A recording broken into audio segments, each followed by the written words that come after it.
सूर्य देवाय नमः। लगता है कोई ऋषि तपस्या कर रहा है। ऋषियों की तपस्या भंग करने में मुझे बड़ा आनंद आता है। कान्हा, पत्र! कान्हा, बलराम! यशोदा, मैं कान्हा को ढूंढता हूँ। तुम शीघ्र महिलाओं को लेकर यहाँ से सुरक्षित स्थान पर जाओ। नहीं आर्य, मैं अपने कान्हा के बगैर कहीं नहीं जाऊंगी। जाओ यशोदा, गोकुल पर संकट के बादल हैं। तुम जाओ यहाँ से। और भाइयों, आप लोग शीघ्र ही सुरक्षित स्थान पर चले जाओ। नहीं, आप भी चलिए। नहीं, मैं नहीं जा सकता। मुझे ऋषि रामनी के साथ में रहना है।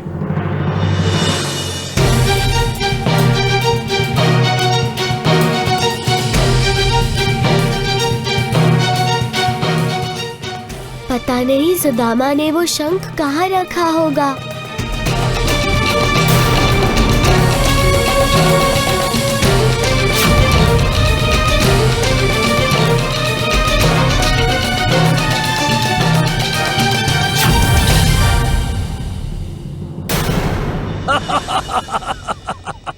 आ गया तू पर्वतासुर।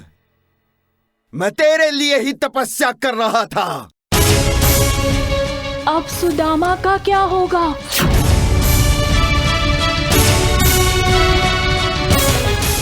तूने इन भोले भाले गोकुल वासियों को बहुत सताया है। अब इसका दंड भुगतने के लिए तू तैयार हो जा। नहीं ऋषिवर, आप इसे मत मारिए। आप इसे क्षमा कर दीजिए। चुप कर बलराम, तुझे सौगंध है मेरी, अगर तूने ऋषिवर से एक भी शब्द कहा तो। कान्हा, कहाँ हो तुम? मैं अब ऋषि रामणी को नहीं रोक सकता, क्योंकि मैया ने मुझे सौगंध दी है। तुम शीघ्र यहाँ आओ। शंख मिल नहीं रहा और मेरे पास समय बहुत कम है। अब तो लीला करनी ही पड़ेगी। स्वर्ण शंख, मेरे समक्ष आओ।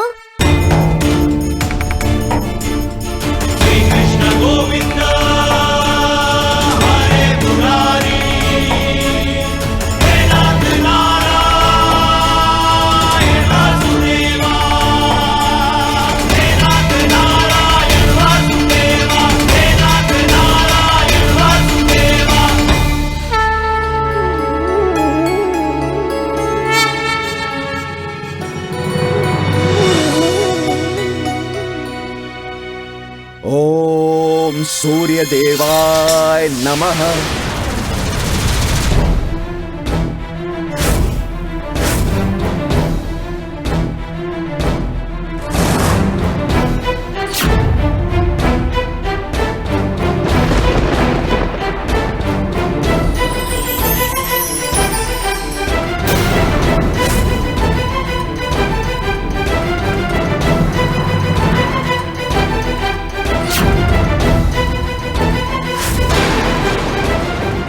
तेरा अंत निश्चित है पर्वतासुर।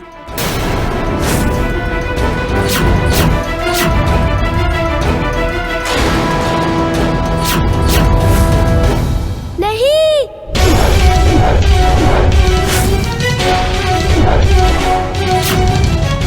सुदामा, लो स्वर्ण शंख। अब इसे अपने पैर से कुचल दो मित्र।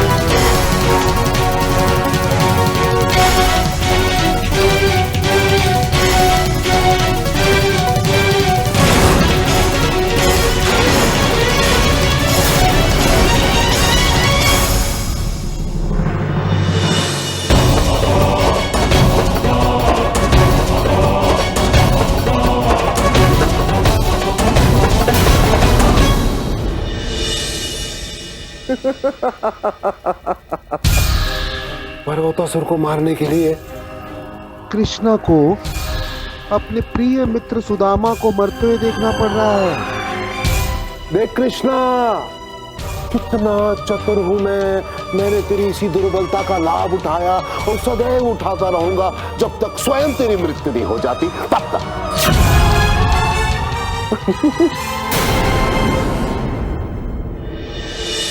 पर्वतासुर को मारकर हमें भयमुक्त कर दिया ऋषि रामणिक ने। काकी को आभास भी नहीं है कि पर्वतासुर के साथ उनके पुत्र सुदामा का भी अंत हो गया है।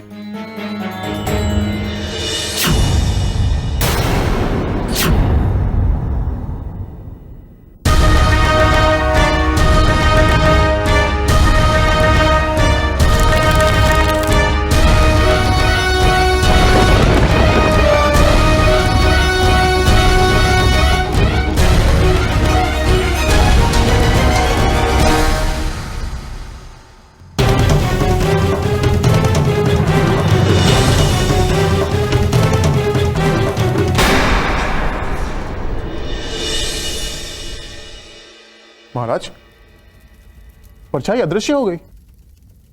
इसका अर्थ यह है कि सुदामा ने शंख तोड़ दिया है।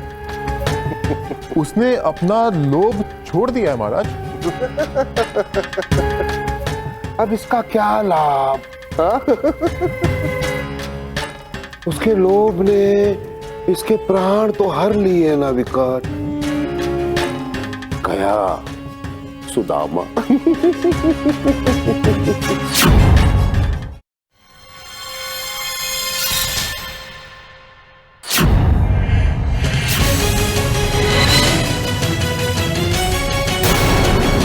ये तो सुदामा है। हटिए।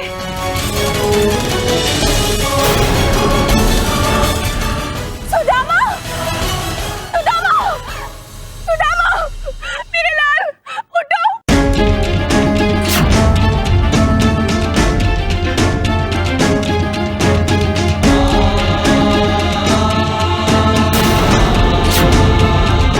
हे ईश्वर, मुझसे ये कैसा अपराध हो गया? मैंने पर्वतासुर के साथ साथ एक बालक के भी प्राण ले लिए। नहीं, कुछ नहीं हुआ है मेरे सुदामा को, कुछ नहीं हुआ है।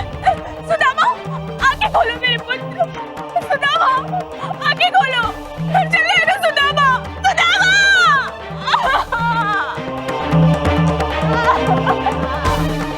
अपने आप को संभालो बहन। सुदामा अब अपने नेत्र नहीं खोल सकता।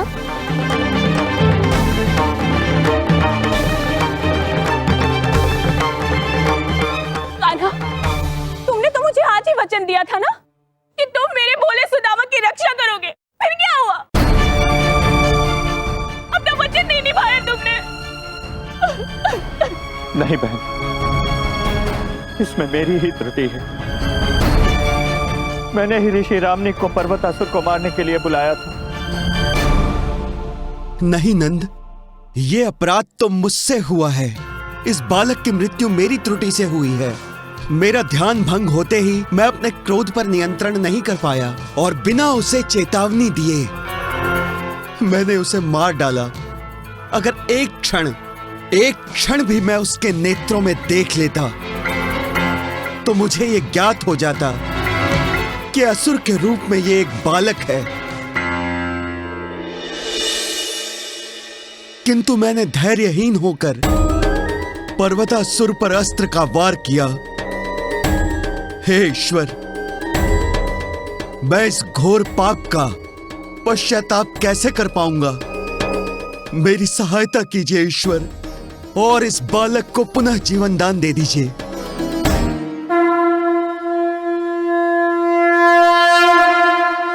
हाँ ऋषिवर, मैं आपको यही समझाना चाहता था।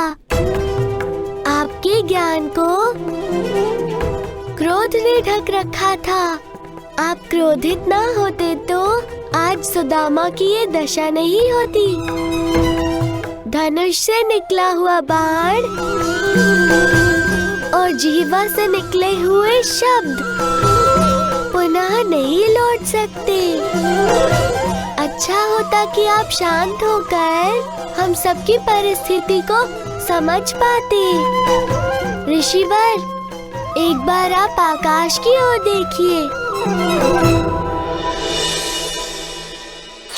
तूने हमारा ध्यान भंग किया। हम तुम्हें श्राप देते हैं कि तुम इसी क्षण मूक हो जाओगे। सुदामा की परछाई नहीं दिख रही। इसका अर्थ है दुष्ट पर्वतासुर सुदामा के शरीर में है। यदि ऋषि रामा ने सूर्यास्त्र का प्रयोग पर्वतासुर को मारने के लिए किया तो बेचारे सुदामा की भी अकाल मृत्यु हो जाएगी। नहीं, मुझे अतः शीघ्र नंद जी को इसकी सूचना देनी होगी। आज अगर उस पर्वतासुर ने तुम्हारी गोकुल नगरी पर आक्रमण किया तो उसका अंत अवश्य होगा। ऋषि रामा ने पर्वतासुर को मारने के लिए सूर्यास्त्र का आह्वान करने जा रहे हैं। मुझे मुनिवर को रोकना होगा। मूर्ख, मुझसे शापित होने के पश्चात भी तू मेरे क्रोध से परिचित नहीं हुआ है। तू मेरे कार्य में बाधा डालना चाहता है। जा, मैं तुझे इसी क्षण श्राप देता हूं। आज से तू स्थिर रहेगा, शिला बनकर जिएगा।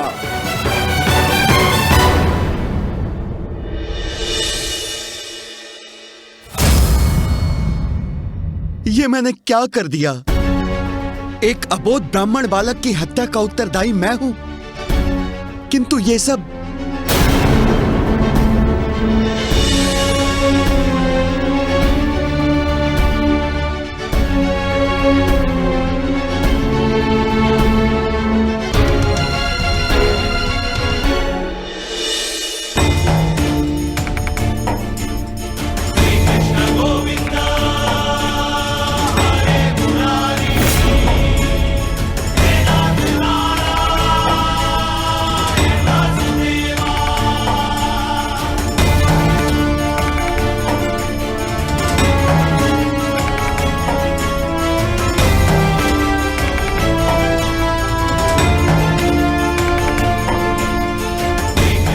प्रभु, सुदामा में प्राण आ गए।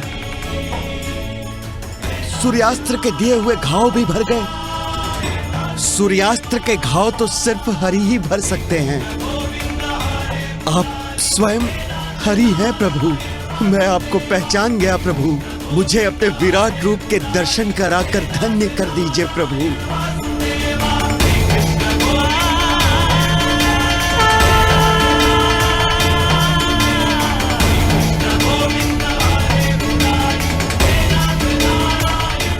मेरा जीवन धन्य हो गया है प्रभु,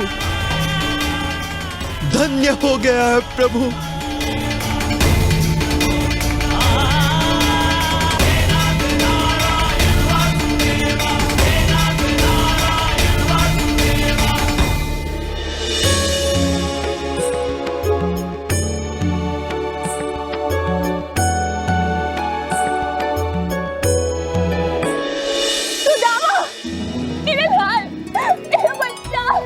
हमारा सुदामा जीवित हो गया।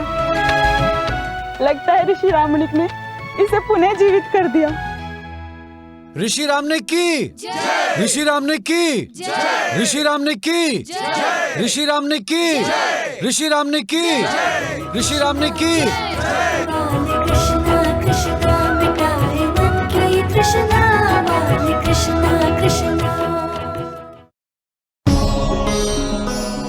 आपका बहुत बहुत धन्यवाद ऋषि रामनिक। आपने मेरे पुत्र को पुनः जीवित कर दिया। मुझे धन्यवाद मत दीजिए। मुझ में इतना सामर्थ्य नहीं है कि सूर्यास्त्र से मृत व्यक्ति को मैं पुनः जीवित कर सकूं। ये तो स्वयं श्री हरि का चमत्कार है।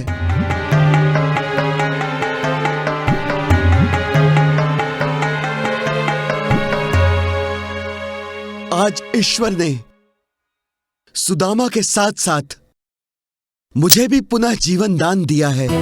मुझे इस बात का ज्ञात हो गया है कि क्रोध से सिर्फ हानि होती है। इसलिए आज मैं आप सबके समक्ष ये वचन देता हूं, आज से मैं क्रोध के मार्ग को छोड़कर सौम्यता के मार्ग पर चलूंगा। किंतु ऋषि रामनिक, उन सब का क्या होगा जिन्हें आपने क्रोधवश अकारण ही श्रापित किया था? आप ही ने मुझे बताया है कि धनुष से निकला बाण और मुख से निकले हुए शब्द लौट नहीं सकते। अब आप ही कोई युक्ति बताइए जिससे उन निर्दोष व्यक्तियों को मैं श्राप मुक्त कर सकूं, जिन्हें मैंने क्रोधित होकर श्राप दिया था। यही आपके क्रोध का प्रायश्चित है ऋषि रामनेक। आपको स्वयं ही इसके लिए प्रयत्न करना होगा। हाँ, आप इस कार्य के लिए अपने आराध्य सूर्यदेव की सहायता ले सकते हो। जैसी आपकी आज्ञा प्रभु।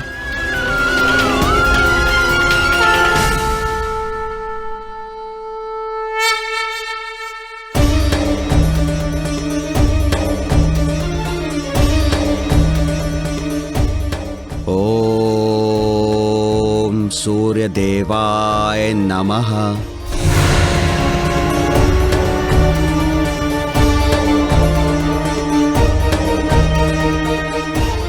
हे आराध्य देव, अपने भक्त को दर्शन दीजिए, दर्शन दीजिए प्रभु।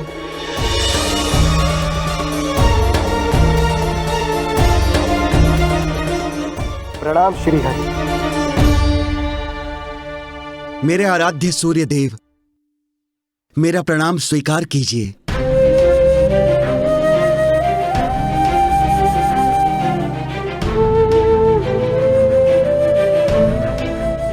आज श्री हरि ने मेरा मार्ग प्रेम और शांति के लिए प्रशस्त किया है। अब मुझे सूर्यास्त्र की कोई आवश्यकता नहीं। कृपा करके आप इन्हें पुनः वापस ले लीजिए और इसके स्थान पर उन सभी व्यक्तियों को श्राप मुक्त कर दीजिए प्रभु, जिन्हें मैंने क्रोध में आकर के श्रापित किया।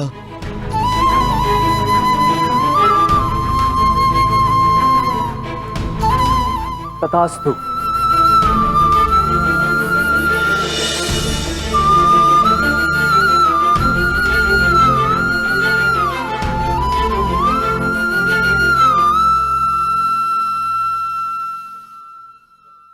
मैं बोल सकता हूं, चल भी सकता हूं। मैं श्राप मुक्त हो गया।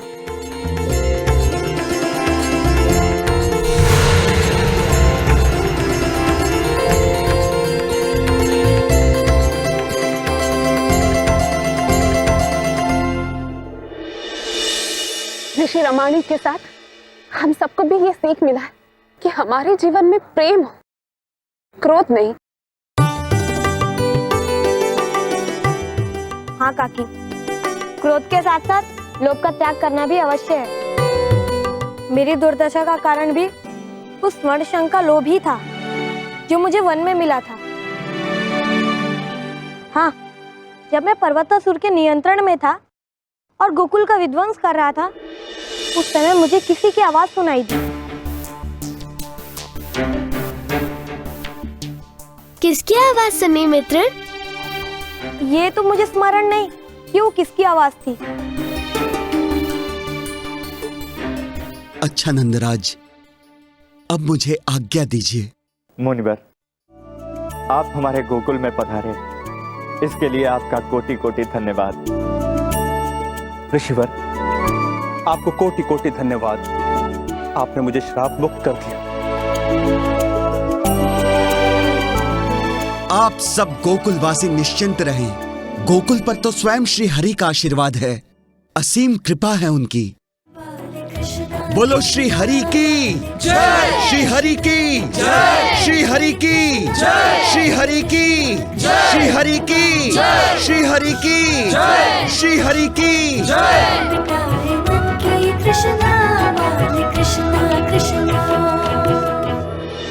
क्या कहा तुमने?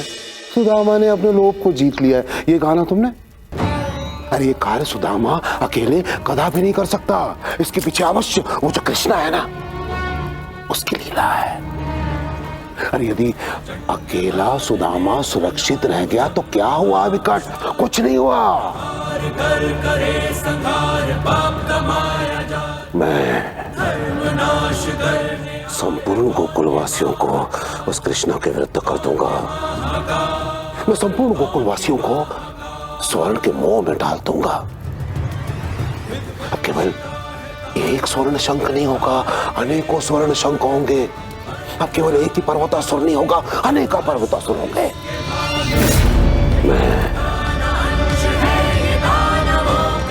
उस कृष्णों के विरुद्ध विशाल सेना खड़ी कर दूंगा।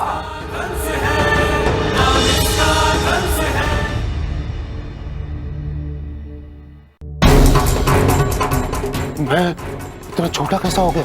आपने सुदामा की परछाई को नियंत्रित किया। अब मैं आपकी परछाई को नियंत्रित करूंगा। वो देखिए मूषक। मुझे बचा लो इस मूषक से। नहीं, नहीं, नहीं, नहीं।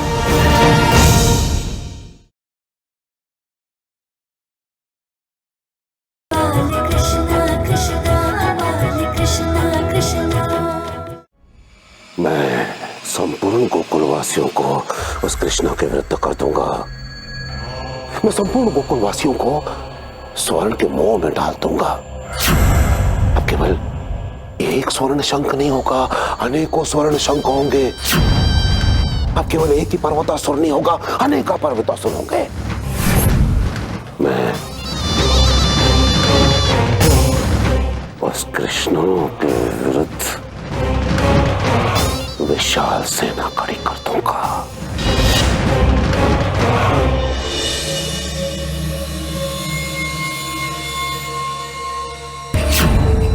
ये क्या स्वर्ण कलश यहाँ? मैं इसे उठा लेता हूँ। नहीं, लोभ करना अच्छी बात नहीं। इस स्वर्ण कलश के कारण ही कहीं मेरी दशा भी सुदामा जैसी हो गई तो? नहीं, मैं इसे नहीं उठाऊंगा।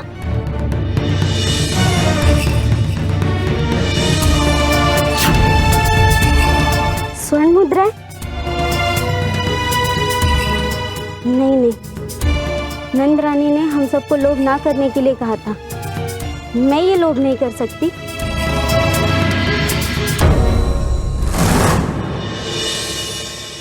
असंभव, असंभव ही है। मैं किसी भी गोकुलवासी को स्वर्ण के मोह में नहीं डाल पा रहा। मैं एक भी परछाई पर नियंत्रण नहीं पा रहा। असंभव है। मामा श्री, कोई और दाव खेलो। अब गोकुलवासी लोभ के माया जाल में नहीं फंसने वाले। तुम मेरे महल में क्या कर रहे हो तुम? विकट, तुम इतने विशाल कैसे हो गए? विकट ने विशाल रूप नहीं, अपितु आपने सूक्ष्म रूप ले लिया है मामा श्री। हाँ? हाँ? मैं इतना छोटा कैसा हो गया? आपने ही सिखाया है ना ये खेल। आपने सुदामा की परछाई को नियंत्रित किया। अब मैं आपकी परछाई को नियंत्रित करूंगा। वो देखिए मूषक। इसे देखकर आपको समझ आ जाएगा कि आप कितने बड़े हैं।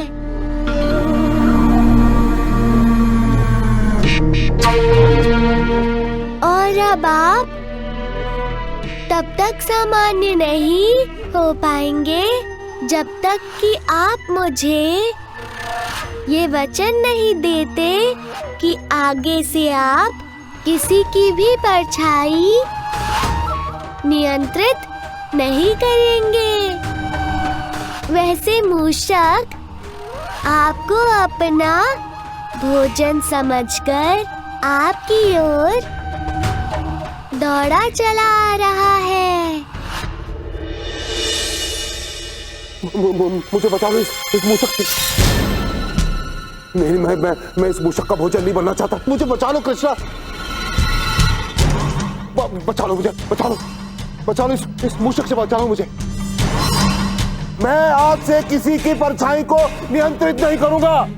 ऐसे नहीं, वचन दीजिए। अरे वचन देता हूं मैं। कि आज के पश्चात किसी की परछाई को नियंत्रित नहीं करूंगा, किसी की परछाई को वश में नहीं करूंगा। वचन देता हूं मैं, बस मुझे इससे बचा लो। नहीं नहीं नहीं, नहीं। मुझे मत खाना। नहीं। ये क्या कह रहे हैं महाराज? हाँ हाँ, मैं सामान्य हो गया। वो मूषक खा गया कि मुझे खाने वाला था। कहाँ है वो?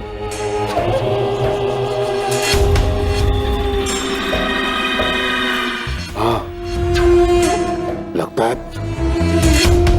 फिर से छल कर गया वो कृष्णा मेरे साथ। महाराज तनिक ठीक से बताइए, आप कहना क्या चाहते हैं? किसकी छाया पर नियंत्रण करना है हमें अब? नहीं, पूछो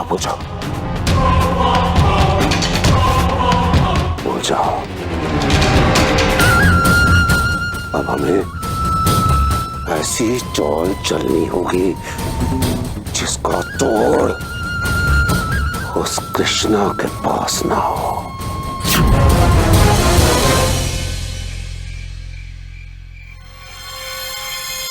अरे रुको, अरे रुको मेरे लिए। अरे मित्रों, क्या हुआ मित्रों? तुम सब मेरे समीप क्यों नहीं आ रहे? दामा, वो क्या है ना, हम सबको तुमसे भय लग रहा है। तुम पुनः ही किसी दानव में बदल गए तो? ऐसा कुछ नहीं है मित्रों। और वो तो दुर्भाग्यवश पर्वतासुर ने मेरे शरीर पे नियंत्रण कर लिया था। शुरायु, सुबल, सुबीर, मेरे स्थान पे तुम भी हो सकते थे। तुम सबको ऐसा नहीं सोचना चाहिए। तो दामा, जो भी हो, यदि पुनः किसी दानव ने ऐसा किया तो मैं उसे छोड़ूंगा नहीं, उसके टुकड़े टुकड़े कर दूंगा। और हाँ, तुम सब मेरे होते हुए किसी भी दानव की तनिक भी चिंता मत करो। तुम जानते भी हो दानव कितने भयंकर होते हैं। हम सब मिलकर भी उनका सामना नहीं कर सकते। मुझे तब आंकना तुम्हारी भूल है सुदामा। तुम जानते नहीं तुम्हारा ये मित्र कितना वीर है। जब स्वयं देखोगे तभी समझोगे मूर्खो, मैंने बड़े बड़े दानवों का अंत किया है। इसलिए तो मेरा पूरा नाम शूरवीर शुरायु है। अरे पाताल लोक के दानव भी मुझसे थर थर कांपते हैं। अरे गोकुल में इतने दानव आए, वो कहाँ गए? कुछ ज्ञात भी है? उन्हें मैंने मारा है, मैंने।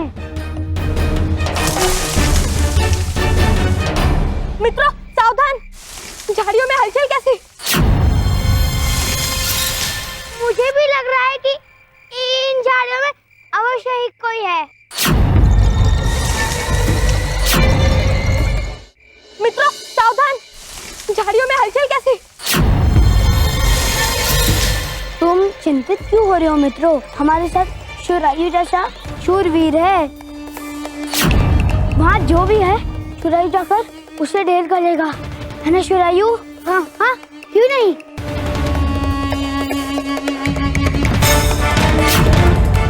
जाओ जाओ शुरायु जाओ। हाँ हाँ, जा रहा हूँ।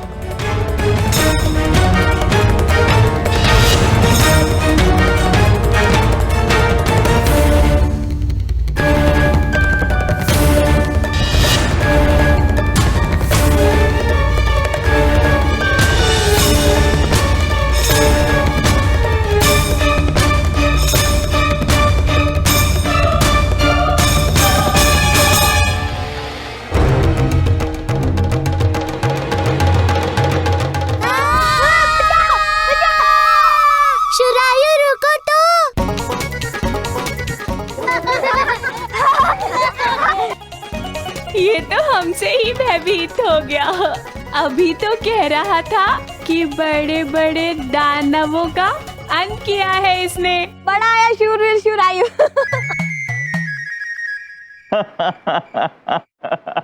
क्या आ रही है? आप भी ना इस तरह से मुस्कुराकर आप इसे और प्रोत्साहित कर देते हैं। पहले क्या ये कम नटखट है? क्यों रे कान्हा, तूने शुरायु को भयभीत क्यों किया? लला, तू जानता है ना पूरे गांव में दानव का आतंक फैला हुआ है और तू इस तरह से लोगों को भयभीत करके आनंद ले रहा है।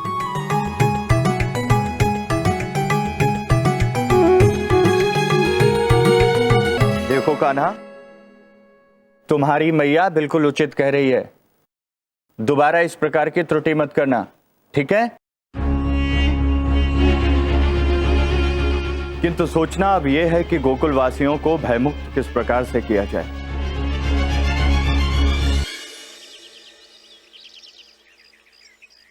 आज प्रातःकाल से सभा का आयोजन किया गया है, अवश्य कोई विशेष बात है। हाँ, लगता है नंदी जी अवश्य कोई महत्वपूर्ण घोषणा करने वाले। क्या हुआ गोकुल वासियों? क्या मैं जान सकता हूं कि आज ये जनसभा क्यों आयोजित की गई है? नंद जी, ये आप क्या कह रहे हैं? आपने ही तो सभा हेतु पूरे गांव भर में ढिंडोरा पिटवाया था। नहीं, मैंने तो कोई सभा आयोजित नहीं की। फिर किसने ये सभा आयोजित की? नंदराज, इस सभा का आयोजन मैंने करवाया है नंदराज। क्या धनपति से तुमने आयोजित की है? परंतु क्यों?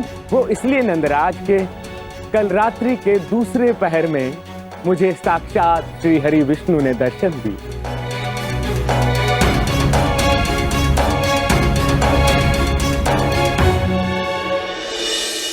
कान्हा, क्या तुमने कल धानु काका को सपने में दर्शन दिए थे? नहीं दाऊ, मैंने धनु काका को कोई दर्शन नहीं दिए। धनु काका झूठ बोल रहे हैं। जब मेरे स्वप्न में श्री हरि आए तो मैंने उन्हें गोकुल में आए संकट के बारे में अवगत कराया।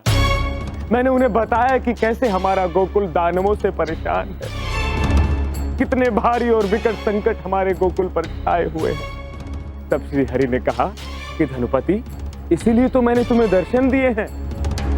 मात्र तुम ही हो जो इस कार्य को कर सकते हो।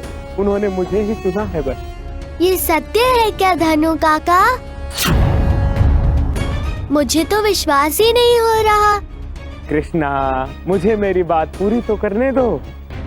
ये बालक हमेशा मेरी बात को मध्य में ही समाप्त कर देता। बड़ा उद्दंड बालक है ना। तो गोकुल वासियों, श्री हरि ने मुझे गोकुल को बचाने का एक उपाय बताया।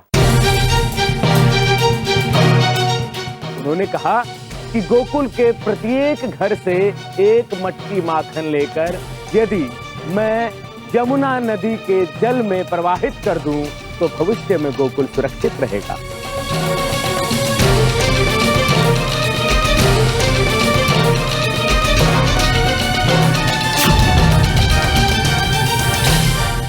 धनुपति सेठ, कान्हा ने आपसे उचित प्रश्न ही किया है। हम सब गोकुलवासी आपकी बात पे विश्वास कैसे करें? उपनंद, अब तुम भी मुझसे प्रश्न करोगे? तुम भी इस बालक की बातों में आ जाओगे? ठीक है, तुम्हें मुझ पर विश्वास नहीं है तो ठीक है, तुम्हें मुझ पर संदेह करना तो कर लीजिए। मुझे क्या पड़ी, होने दो दानवों का आक्रमण गोकुल पर। उपनंद, मुझे लगता है सेठ धनपति की बात मानने में कोई हानि नहीं है। और वैसे भी श्रीहरि तो हमारे आराध्य देव हैं। उनके निमित्त कोई भी दान किया जाएगा तो उससे हमें पुण्य ही मिलेगा। मुझे ऐसा लगता है हम सबको एक मटकी माखन का दान अवश्य करना चाहिए। धनु काका, बस कान्हा, अब तो धानु सेठ को कुछ मत कहना। वैसे भी ये गोकुल की सुरक्षा का सवाल है और श्री हरि के लिए हम सभी गोकुलवासी सहर्ष ये दान करेंगे। देख लल्ला, तू अभी बालक है, श्री हरि की कृपा को तू नहीं समझेगा। धानु सेठ, यदि हमारे इस दान से गोकुल की सुरक्षा होगी तो हम सभी गोकुलवासी एक एक मटकी माखन दान में देंगे। हाँ, हम सब नेक कार्य में अपना अपना योगदान देंगे। हाँ, हम सब देंगे। हाँ, हम सभी माखन अवश्य देंगे।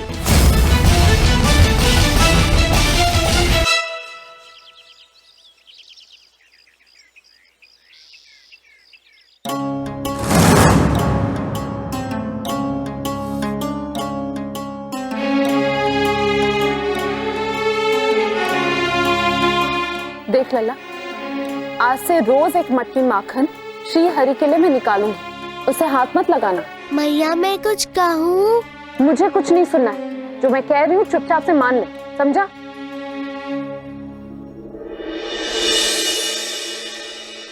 देख कान्हा, मैं जानती हूँ पिछले कुछ दिनों में जो कुछ भी हमारे और धानु सेठ के मध्य हुआ, उससे तो धानु सेठ पर विश्वास नहीं करता, किंतु लल्ला, इस सब सबसे बड़ा प्रश्न है गोकुल की सुरक्षा का।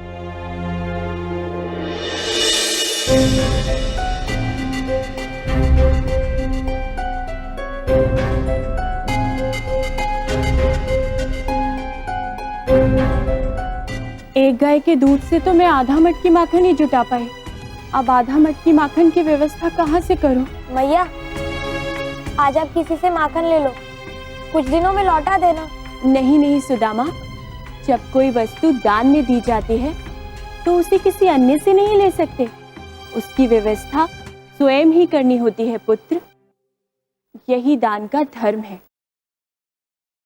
अरे हाँ, एक उपाय है, मेरे पास कुछ नए बर्तन रखे हैं, मैं उन्हें बेचकर माखन की व्यवस्था कर लेती हूँ।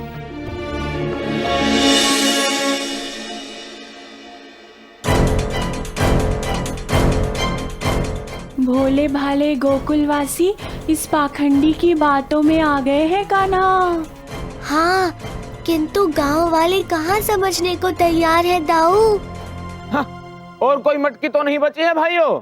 देखिए,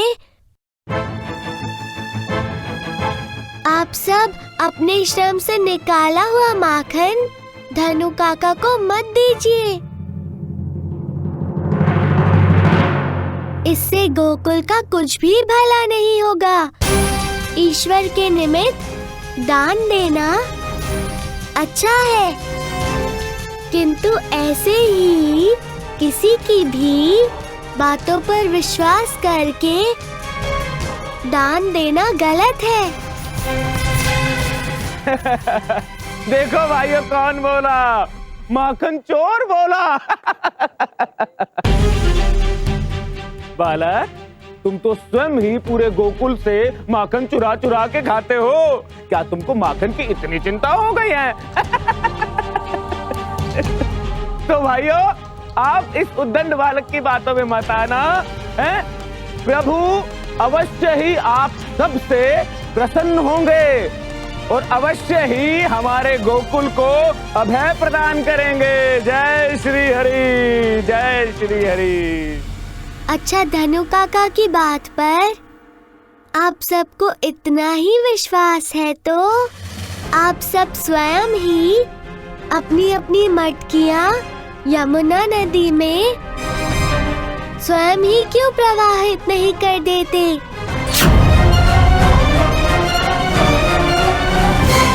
बेचारे धनु काका को क्यों परेशान कर रहे हैं?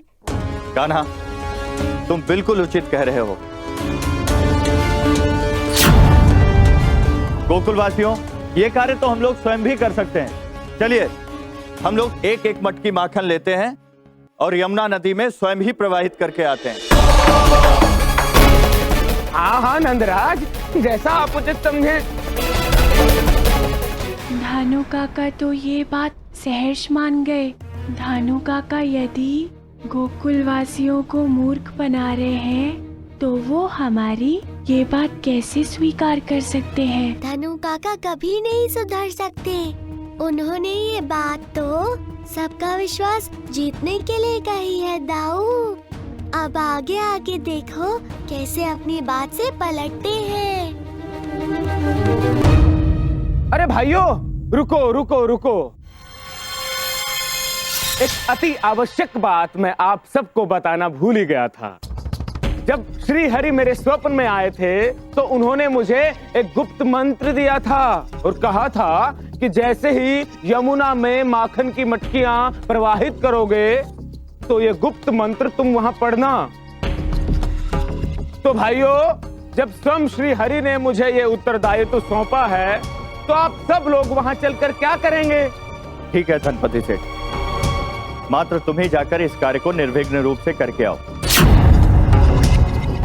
श्री हरि के आदेश का पालन होना ही चाहिए। जाइए। हाँ नंदराज, जैसा आप सब उचित समझें। गोकुल की सुरक्षा से महत्वपूर्ण और कुछ भी नहीं है। जय श्री हरि।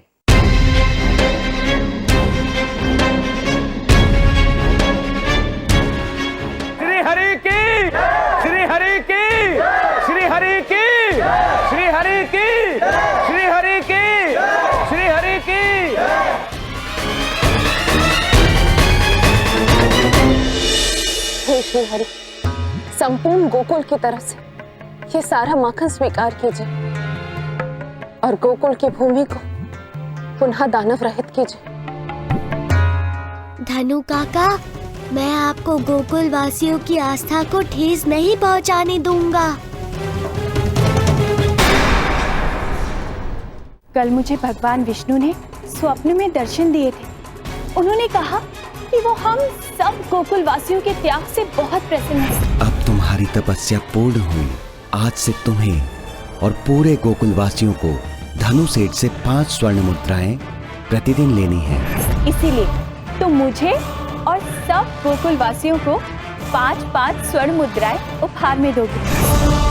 जिस प्रकार से श्रीहरि ने तुम्हें दर्शन दिए हैं, ठीक उसी प्रकार से सुदामा की मां को भी दर्शन दिए।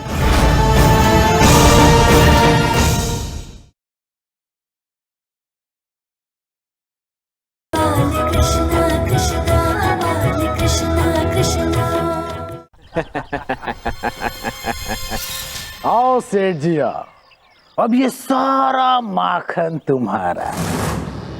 वाह धनुपति सेठ वाह, क्या योजना बनाई है। जिस गोकुल के माखन की मांग चारों तरफ है, तुमने मुझे इतनी मात्रा में उपलब्ध करा दिया। वाह, अब इस माखन को बेचकर मैं बहुत सारा धन कमाऊंगा। सेठ जी, इस माखन के लिए मैंने बहुत श्रम किया है। ठीक है, अब शीघ्रता से मेरा हिस्सा लाओ। तुमको ये माखन जिस दाम में बेचना बेच डालना। हाँ हाँ हाँ हाँ हाँ हाँ हाँ, ये रहा तुम्हारा हिस्सा धनुपति सेठ। ये हुई ना बात। सेठ जी, अब तुम्हारी और हमारी साझेदारी पक्की है। मैं कल फिर से माखन की मटकियां लेके आऊंगा और तुम समय पर पहुंच जाना। ठीक है, अब शीघ्रता से यहाँ से चले जाओ, अन्यथा किसी ने देख लिया ना, सब कुछ गुड़ गोबर हो जाएगा। जाओ जाओ जाओ। हाँ हाँ, मैं निकलता हूँ। श्री हरि इसी तरह गोकुल वासियों की रक्षा करते रहें। जय श्री हरि, जय श्री हरि। ले जाइए ले जाइए।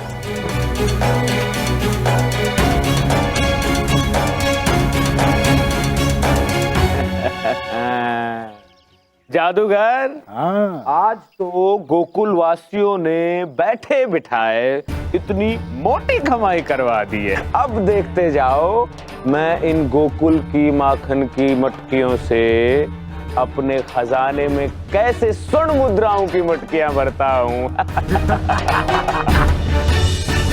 देखा दाऊ, ऐसे है धनु काका। गोकुल वासियों को मूर्ख बनाकर यहाँ गोकुल के माखन से धन कमा रहे हैं। अब तो धनु काका को गोकुल के माखन का सही मोल चुकाना ही होगा। लोगों की आस्था का उपहास करने का दंड तो इन्हें मिलेगा ही। ठीक है, तो बताओ कान्हा, क्या योजना बनाई है तुमने?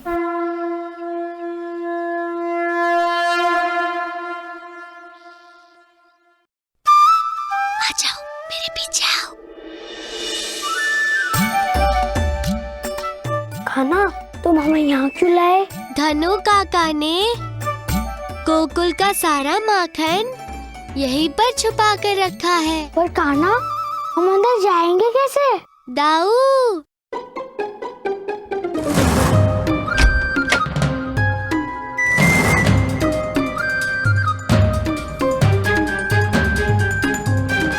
कान्हा, ईश्वर के लिए एकत्र किए गए माखन को हमें नहीं चुराना चाहिए।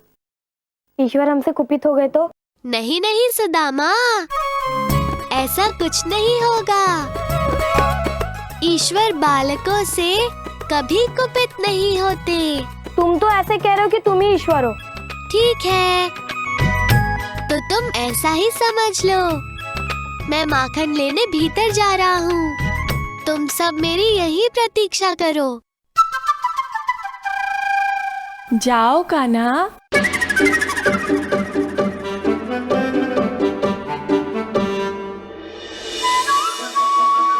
ये लो दाऊ। लो सुदामा।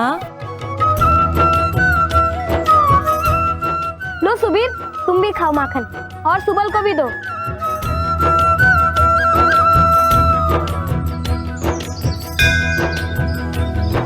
क्या स्वादिष्ट माखन है गोकुल का, जी भर के खाओ।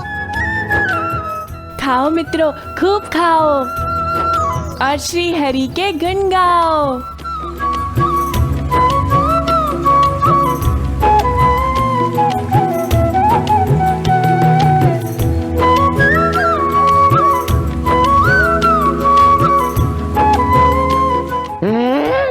दुष्टों, मेरे ही घर में सेंध लगा रहे हो? दोस्तों कहाँ जाओगे? रुको, अभी चमड़ी उधेड़ता हूँ मैं तेरी। दे मेरा, माखन चोरों के प्रमुख, मैं तुझे आज ऐसा दंड दूंगा कि पूरे जीवन कोई उद्दंडता नहीं कर पाएगा तू। रुक रुक रुक। धनु काका, पहले पकड़ के तो दिखाओ। मुझे चुनौती देते हो? रुको।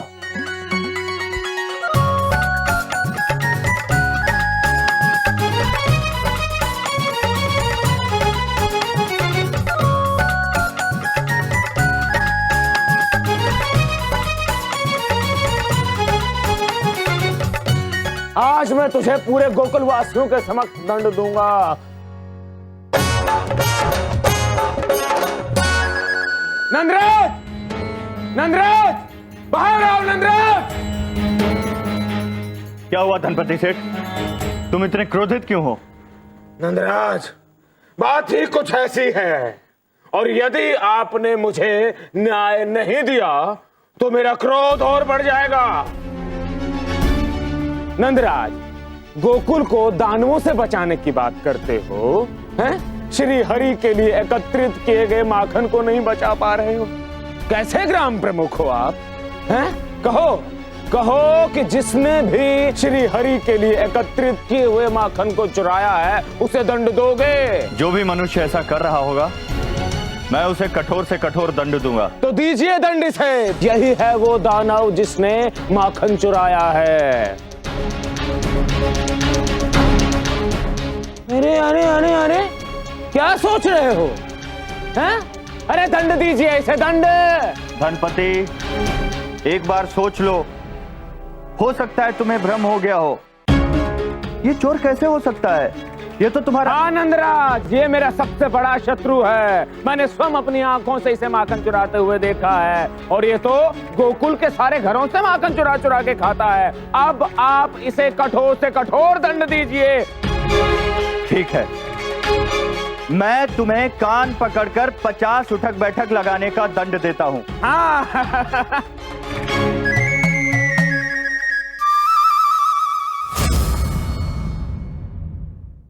अरे जादूगर तुम, अरे तुम यहाँ कैसे आ गए? अरे मैंने कोई माखन नहीं खाया, खाना तो दूर, मैंने माखन को हाथ तक नहीं लगाया। और तू धनु, तू मुझे ही पकड़ के ले आया। अरे नंदराज, इसने माखन नहीं चुराया, ये तो मेरा मित्र है। थानो सेठ, अपनी बात मत पलटो। चोर तुम्हारा मित्र हुआ तो क्या हुआ? देखो इसके मुख पे माखन लगा हुआ है। आर्य, अब तो आपको न्याय करना ही होगा। आराम हो जाओ। कृष्णा कृष्णा बाले कृष्णा कृष्णा मिटाए मन की कृष्णा बाले कृष्णा कृष्णा।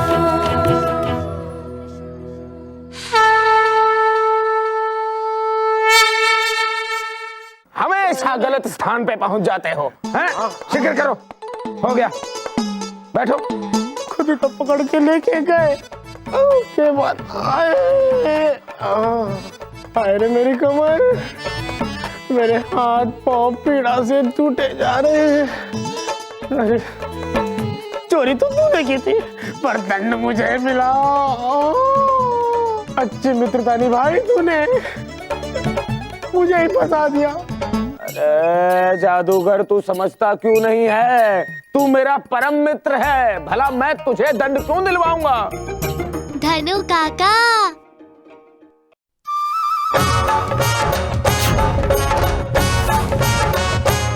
बड़ा आनंद आ गया।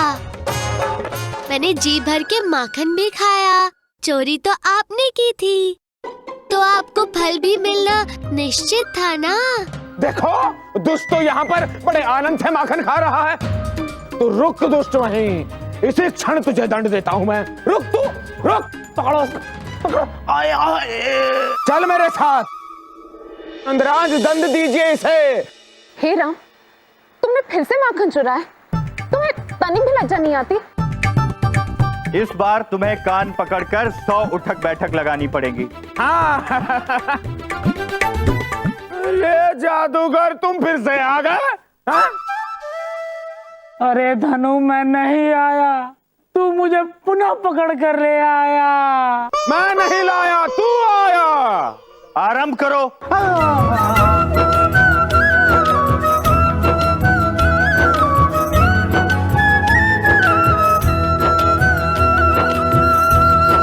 बाले कृष्णा कृष्णा बाले कृष्णा कृष्णा मिटाए मन की तृष्णा। बाले कृष्णा कृष्णा।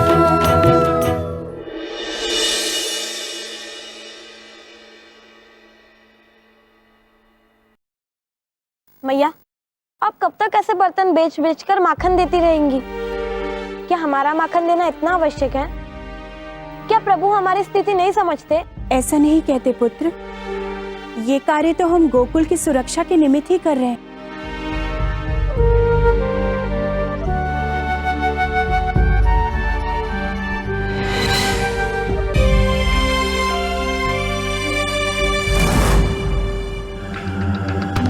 गोकुल वासियों, आज मैं आप सबका माखन श्री हरि के चरणों में नहीं चढ़ा पाऊंगा।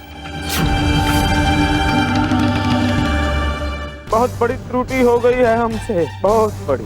कैसी त्रुटि धानु सेठ? श्री हरि मेरे सपने में कल रात भी आए थे। उन्होंने कहा कि मैं अब आप सबका माखन स्वीकार नहीं करूंगा, क्योंकि उनका माखन कोई पहले ही झूठा करके चला जाता है। देखा जादूगर, तुम्हारे कारण श्री हरि ने हमारे माखन को अस्वीकार कर दिया है। किंतु धनपति, तुमने तो जादूगर को रगे हाथों पकड़वा कर उसे दंडित करवा दिया था। अब रुकावट किसमें है? नंदराज, मेरी बात पूरी तो होने दीजिए। श्री हरि ने मुझे ये भी बताया है कि माखन जादूगर ने नहीं, बल्कि गोकुल के कुछ उद्दंड बालकों ने चुराया है।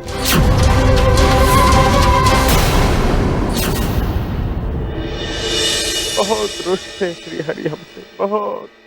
उन्होंने कहा कि जब तक ये बालक अपना अपराध स्वीकार नहीं करेंगे, तब तक वो माखन भी स्वीकार नहीं करेंगे।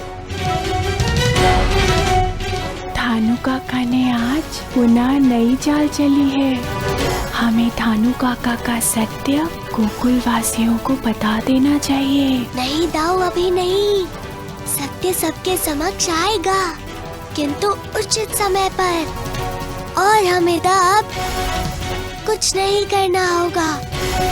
धनु काका स्वयं अपना अपराध स्वीकार करेंगे। हर कठिनाई का उत्तर धैर्य है दाऊ।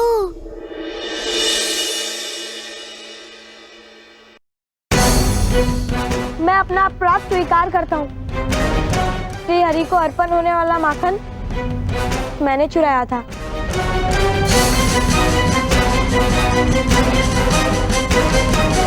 सुदामा असत्य कह रहा है। ये माखन इसने नहीं, मैंने चुराया है।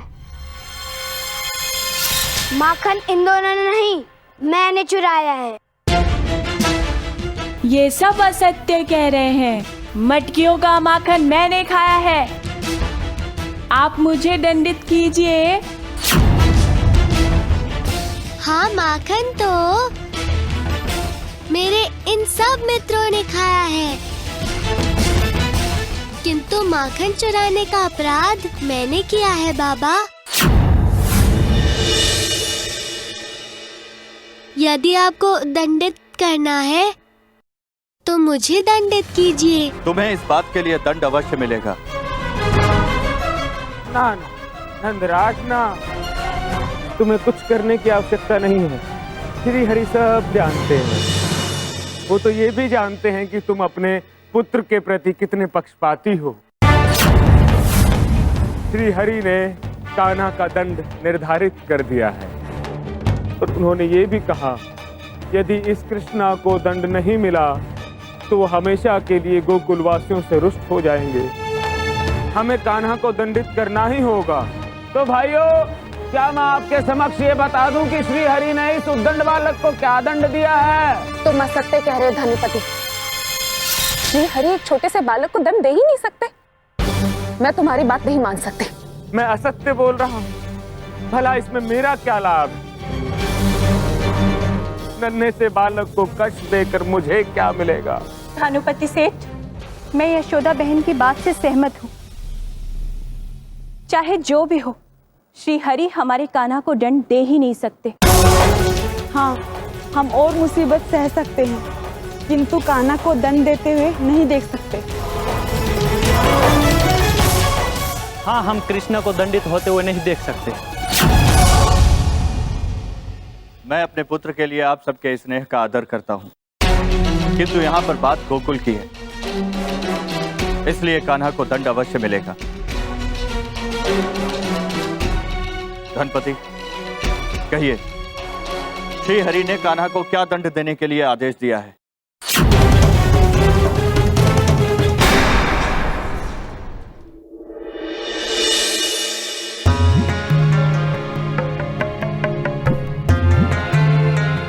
मेरे छोटे से लल्ला को कैसी कठिन सजा दी है श्री हरि ने।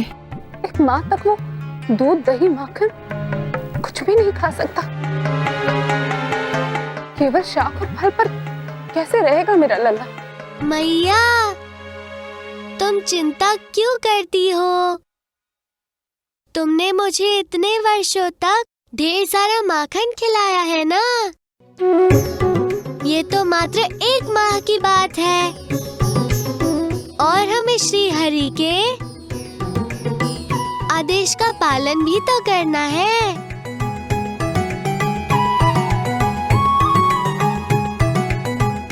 यशोदा रानी, आपका भी भोजन लगा दूं?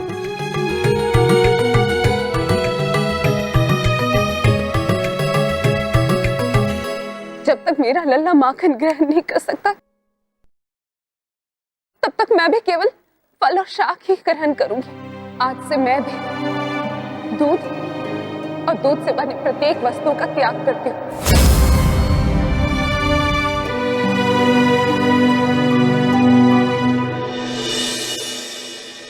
कान्हा, मैया और काकी अपने कार्य में व्यस्त हो गई है। तुम मेरे भोजन में से थोड़ा भोजन कर लो। वैसे भी हमें तो ज्ञात है कि ये दंड मात्र धानु काका के मस्तिष्क की उपज है। दाऊ, मुझे तो फल भी बहुत प्रिय है। मैं तो आज बहुत प्रसन्न हूँ। आज हमारी मित्र मंडली ने बड़े ही साहस से अपना अपराध स्वीकार किया। मुझे आप पर और अपने मित्रों पर बहुत गर्व हो रहा है। किंतु कान्हा, कब तक धानु काका इन भोले भाले गांव वासियों को मूर्ख बनाते रहेंगे? देखा नहीं तुमने सुदामा की मैया और ऐसे ही कितने गोकुलवासी बड़ी मुश्किल से ये माखन जुटा पाए हैं। धीरज धरो दाऊ। धनु काका के कर्म जैसा उनका भविष्य तैयार कर रहे हैं, वैसे ही गोकुल वासियों का निस्वार्थ दान उनके आने वाले कल को सुधार रहा है। दान कभी व्यर्थ नहीं जाता दाऊ। जादूगर, देखा तुमने गोकुल वासियों को कैसे मूर्ख बनाया मैंने। और अब बिना एक भी पाई खर्च किए हम अत्यधिक धन कमा सकते हैं गोकुल के माखन से। तो जादूगर, तो शीघ्र चलो, माखन की मटकियां भी तो एकत्रित करनी है, हैं? चलो। अरे श्री हरि, श्री हरि, श्री हरि, आप सब लोग यहाँ, ये मैं क्या देख रहा हूँ? किंतु ये क्या, आप लोगों के हाथों में माखन की मटकियां नहीं हैं? ऐसा क्यों? धानु सेठ, अब से मैं तुम्हें अपने माखन की मटकी नहीं दूंगी। और मैं भी आज से माखन अपने पुत्र को खिलाऊंगी, तुम्हें नहीं दूंगी।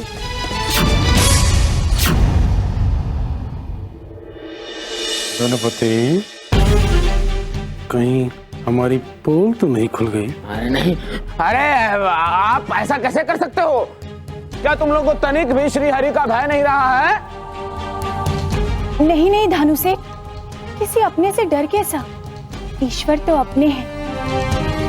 कल मुझे भगवान विष्णु ने स्वप्न में दर्शन दिए थे। उन्होंने कहा कि वो हम सब गोकुल वासियों के त्याग से बहुत प्रसन्न हैं और हमें उपहार देना चाहते हैं। इसीलिए तो मुझे और सब गोकुल वासियों को 5-5 स्वर्ण मुद्राएं उपहार में दोगे।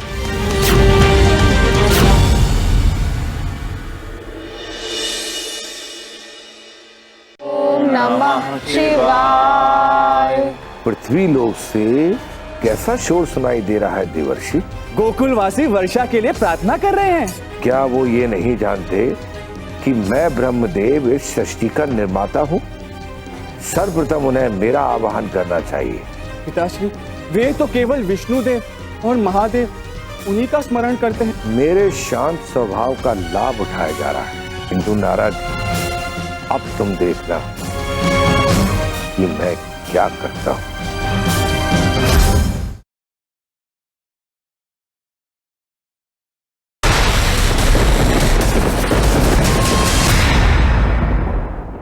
कल मुझे भगवान विष्णु ने स्वप्न में दर्शन दिए थे। उन्होंने कहा कि वो हम सब गोकुल वासियों के त्याग से बहुत प्रसन्न हैं और हमें उपहार देना चाहते हैं। इसीलिए तो मुझे और सब गोकुल वासियों को 5-5 स्वर्ण मुद्राएं उपहार में दोगे। मैं 5 स्वर्ण मुद्राएं क्यों दूं? तुम असत्य बोल रही हो सुदामा की माँ, ये हो ही नहीं सकता। तुम्हें भला श्री हरि स्वप्न में दर्शन क्यों देंगे? धनुपति, सुदामा की माँ कभी असत्य कह ही नहीं सकती। जिस प्रकार से श्रीहरि ने तुम्हें दर्शन दिए हैं, ठीक उसी प्रकार से सुदामा की माँ को भी दर्शन दिए। अरे किंतु अच्छा तो कान्हा, ये तुम्हारी ही योजना थी।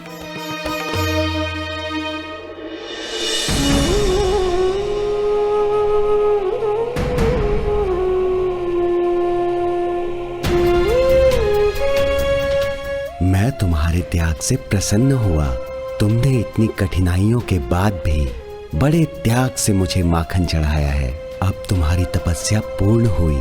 आज से तुम्हें धनु सेठ से 5 स्वर्ण मुद्राएं और तुम्हारी ही भांति संपूर्ण गोकुलवासियों को धनु से 5 मुद्राएं प्रतिदिन लेनी है। और स्मरण रहे, ये मेरा आदेश है। गोकुल की सुरक्षा के लिए ऐसा करना तुम सबके लिए अति आवश्यक है। जैसे आपकी आज्ञा प्रभु। दाऊ, धनु काका के झूठे सपनों को मेरे साक्षात दर्शन से ही चुनौती दे सकता था। अब देखना धनु काका की क्या दुर्दशा होती है। धानु सेठ, 5 स्वर्ण मुद्राएं हमें भी दीजिए, क्योंकि हमारे स्वप्न में भी श्री हरि आए थे।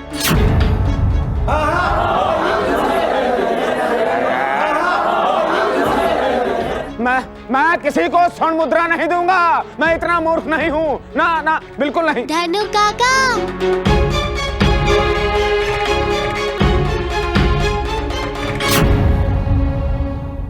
धनु काका, ईश्वर हमेशा अच्छे कार्यों के लिए आपको ही चुनता है। पिछली बार भी तो ईश्वर ने आपको ही गोकुल वासियों की भलाई के लिए चुना था और इसलिए इस बार भी उन्होंने आपको ही चुना है। धनपति सेठ, ईश्वर की इच्छा को टालना बिल्कुल उचित नहीं होगा। इसलिए उचित यही है कि आप पूरे गोकुलवासियों को 5-5 स्वर्ण मुद्राएं दान में देंगे।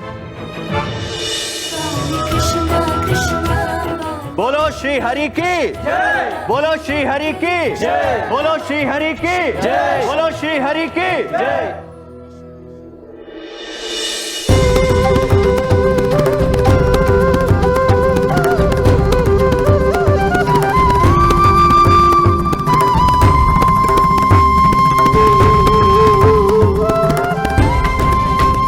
जादूगर, ये क्या हो रहा है? ऐसे तो मेरा सारा धन कोष रिक्त हो जाएगा।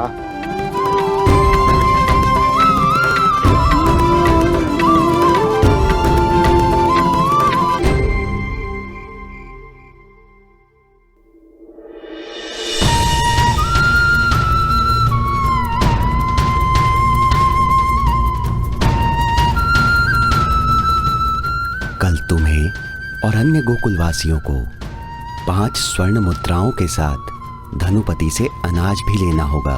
जैसी आपकी आज्ञा प्रभु। मैंने आप सभी के लिए तो इतने अन्न धन के भंडार भरे हुए हैं। लीजिए, आइए आइए।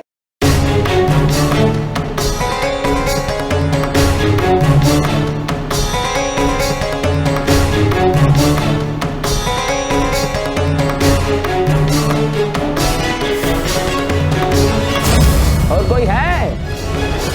धनु, तू होश में तो है? इस प्रकार दान करेगा? अरे, इस प्रकार दान करने से हमारे अन्न धन के भंडारे तो रिक्त हो जाएंगे। मूर्ख हो तुम जादूगर, मूर्ख।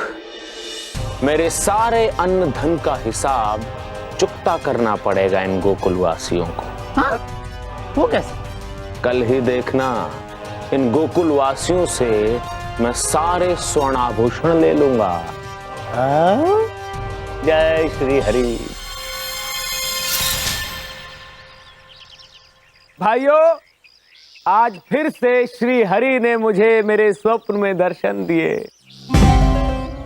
और श्री हरि ने मुझे ये आदेश दिया कि बहुत झूठ बोल लिया धनु काका तुमने मेरे नाम से, किंतु अब और नहीं।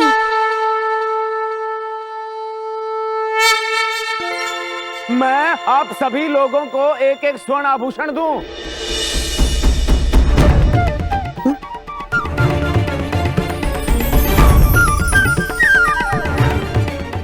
अरे धनु, ये क्या मक रहा है? तेरी मति तो नहीं मारी गई है? ये क्या कह दिया मैंने? मेरी जिह्वा से क्या निकल गया? श्री हरि की, श्री हरि की।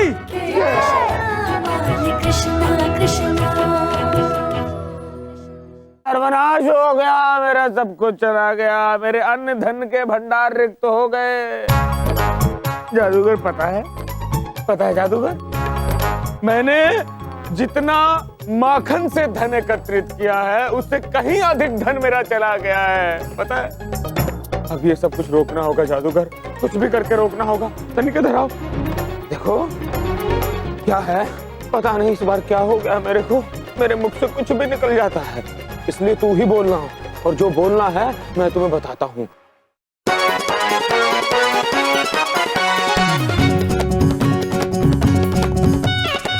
समझे जादूगर? समझ गया। कल रात्र को श्री हरि ने मुझे दर्शन दिया और उन्होंने कहा कि शीघ्र ही गोकुल में एक भयंकर राक्षस आक्रमण करने वाला है। जादूगर काका, प्रभु ने अवश्य ही इसका कोई उपाय भी बताया होगा। हाँ बलराम, भगवान ने इसका उपाय बताया है। भगवान ने कहा है कि ग्राम प्रमुख नंद अपनी संपूर्ण संपत्ति धनुपति को दे दे।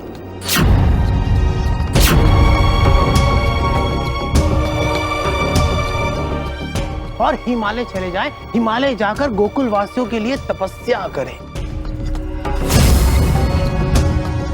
और धनुपति सेठ उस संपत्ति से श्री हरि के मंदिर का निर्माण करे।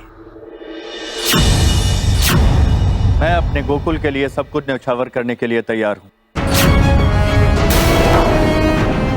भगवान श्री हरि आप सभी गोकुल वासियों से भी कुछ चाहते हैं। उनकी आदेश है कि आप सभी गोकुलवासी अपनी सारी की सारी जमा पूंजी इस मंदिर के निर्माण कार्य में लगा दें। अरे वाह जादूगर काका, क्या संयोग है। कल रात्रि में श्री हरि ने मुझे भी दर्शन दिए थे और मुझे भी यही कहा था। कान्हा, ये तुम क्या कह रहे हो?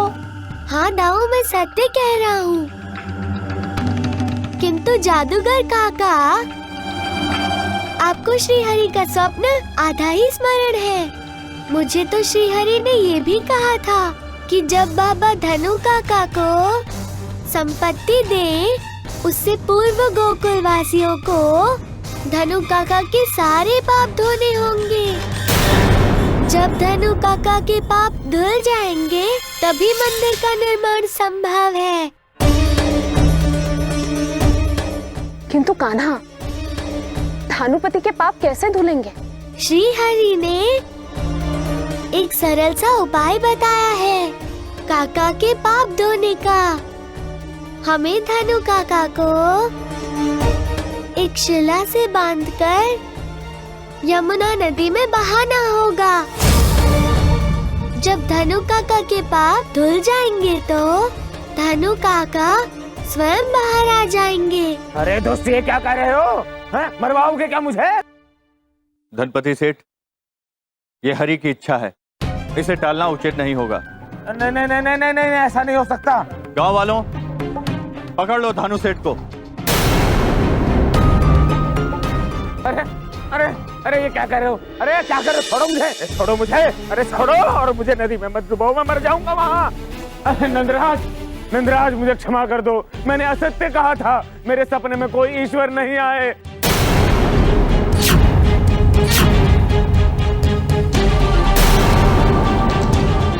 वो लालचवश मैंने ऐसा कर दिया। वो सोचा कि मुद्राएं कमाऊंगा।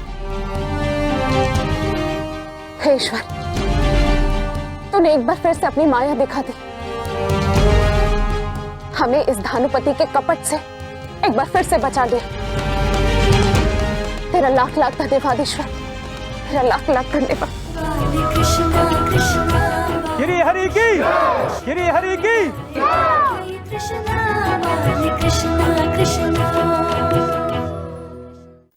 धानुपति, तुम्हें गोकुल का हर व्यक्ति क्षमा कर सकता है, किंतु मैं नहीं। तुम्हारे कारण मेरा लल्ला मात्र फल खा रहा है। तुमने उससे उसकी सबसे प्रिय चीज माखन छीन लिया। तुम्हें दंड अवश्य मिलना चाहिए, और तुम्हारा दंड ये है कि तुम 1 सप्ताह तक अपने हाथों से माखन निकालकर गोकुल के हर घर में माखन देने जाओगे।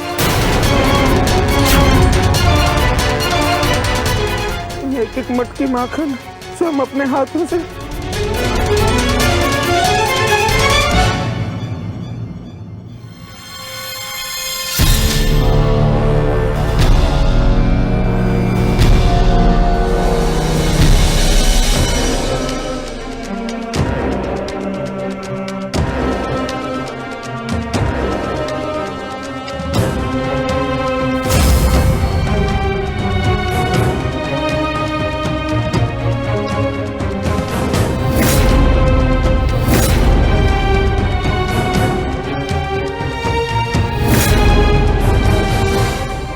आएगा आनंद।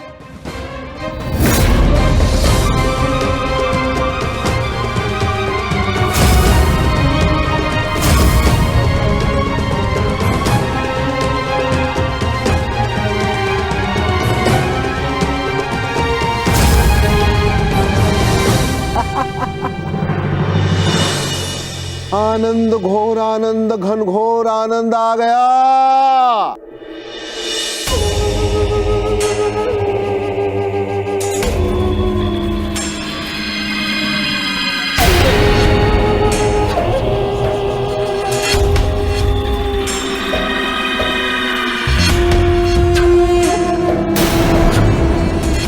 मगरासुर का प्रणाम स्वीकार कीजिए महाराज। तुमने जिस चपलता से इस गाय को अपने तीक्ष्ण दांतों में दबा लिया, आनंद आ गया। इससे पहले कि ये गाय संभल जाती, वो तुम्हारा आहार बन गई। कुटिल असुर हो तुम। तुम्हारी ये कुटिलता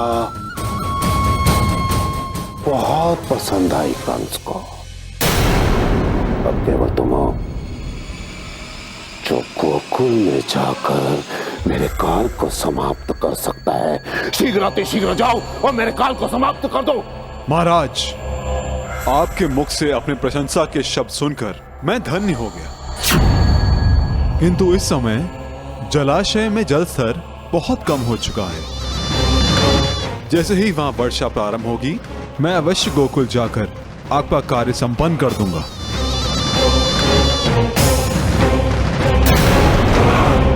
नंदराज, वर्षा ऋतु आरंभ हो चुकी है, फिर भी हमारी गोकुल धरती पर वर्षा नहीं हुई है। हमने खेतों में बुआई करवा दी है, अभी भी वर्षा नहीं हुई तो हमारा सारा श्रम व्यर्थ जाएगा और इसका बहुत बुरा प्रभाव हमारी उपज पर पड़ेगा।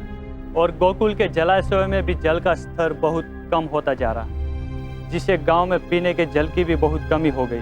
नंदराज, समझ नहीं आ रहा है गांव में जल की आपूर्ति लाए कहां से। किंतु समस्या और अधिक विकट हो, उससे पहले ही हमें कोई न कोई हल निकालना होगा।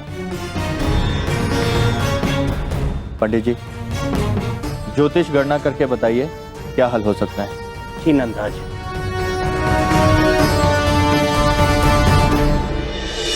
नंदराज, इस बार गोकुल में अकाल के योग बन रहे हैं और इस योग से बचने के लिए हमें महादेव शिव शंभू की आराधना एवं यज्ञ करना होगा। हाँ, मैया ने मुझे बताया था कि महादेव की जटाओं के मध्य गंगा निवास करती है। भोलेनाथ प्रसन्न हुए तो हमें भी धन मिलेगा। नंदराज, हमें 3 दिन तक यज्ञ करना होगा। प्रथम दिन धरती माता और वरुण देव को प्रसन्न करने के लिए होगा। दूसरे दिन महादेव शिव शंभू की आराधना एवं जलाभिषेक करना होगा और अंतिम दिन गौ माता का पूजन करना होगा और नन्हे बालकों से यज्ञ की पूर्णाहुति होगी। नन्हे बालकों की पुकार ईश्वर अति शीघ्र सुनते हैं। जैसा आप उचित समझे पंडित जी, हम सभी गोकुलवासी वर्षा के लिए पूजा करने के लिए तैयार हैं। गोकुलवासियों, हमें आज से ही पूजन के लिए तैयारी आरंभ कर देनी चाहिए। बोलो महादेव की जय, महादेव की जय, महादेव की जय।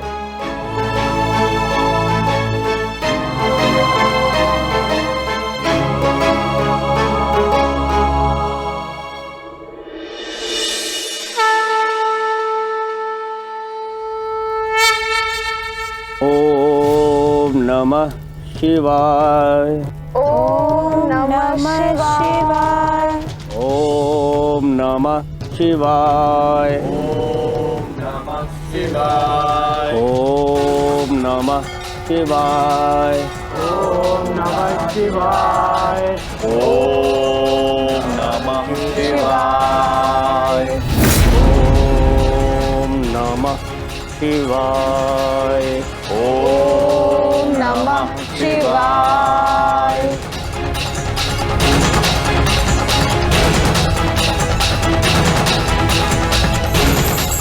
नारायण नारायण। परम पूज्य पिताश्री के चरणों में हमारा सादर प्रणाम। प्रणाम। क्या हुआ पिताश्री, आप अत्यंत ही व्याकुल प्रतीत हो रहे हैं। क्या आप हमें अपनी व्यग्रता का कारण बता सकते हैं? पृथ्वी लोक से ये कैसा शोर सुनाई दे रहा है देवर्षि?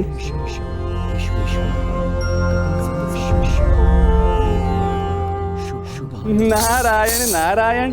पिताश्री, ये शोर नहीं है, गोकुलवासी वर्षा के लिए प्रार्थना कर रहे हैं। किसकी? जलदेव की, शिव शंभू की, अन्य देवी देवताओं की, धरती माता की। नारद, क्या पृथ्वी पर कोई बड़ा आयोजन किया गया है? जी पिताश्री। किंतु इस आयोजन में मेरा आह्वान तक नहीं किया गया। क्या वो ये नहीं जानते कि मैं ब्रह्मदेव इस सृष्टि का निर्माता हूँ? सर्वप्रथम उन्हें मेरा आह्वान करना चाहिए। नारायण नारायण। सत्य कहा आपने परम पूज्य पिताश्री, सत्य कहा। आप सर्वशक्तिशाली हैं, आप पृथ्वी लोक के रचयिता हैं। किंतु देखिए ना, पृथ्वीवासियों के क्या हो गया है, वे तो आपको भूल गए हैं पिताश्री। और तो और किसी भी आयोजन में आपका आह्वान करते ही नहीं। पिताश्री, वे तो केवल विष्णुदेव जो पृथ्वी के पालनहार हैं, और महादेव जो संपूर्ण सृष्टि के सहारक हैं, उन्हीं का स्मरण करते हैं, उन्हीं के नाम की माला भी जपते हैं। और तो और पिताश्री, पृथ्वी लोक जहां पर यह आयोजन हो रहा है, वहां पे स्वयं विष्णु बाल अवतार में निवास कर रहे हैं। और महादेव के पूजन का भी विचार केवल उन्होंने ही दिया था। उन्हें ऐसा नहीं करना चाहिए था ना पिताश्री, उन्हें तो आपका आह्वान करना चाहिए था, किंतु उन्होंने ऐसा नहीं किया पिताश्री। अब हम क्या करेंगे? नारायण नारायण। सृष्टि के रचनाकार की सामर्थ्य को कम करके आंका जा रहा है। जी पिताश्री। मेरे शांत स्वभाव का लाभ उठाया जा रहा है, किंतु नारद, अब तुम देखना कि मैं क्या करता हूं। नारायण नारायण।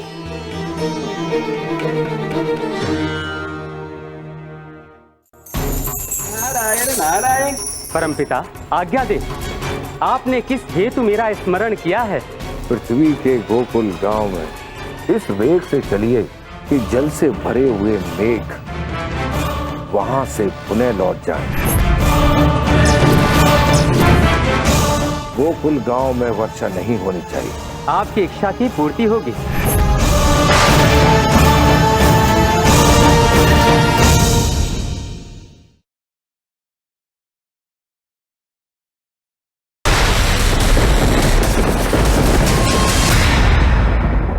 ओम नमः शिवाय।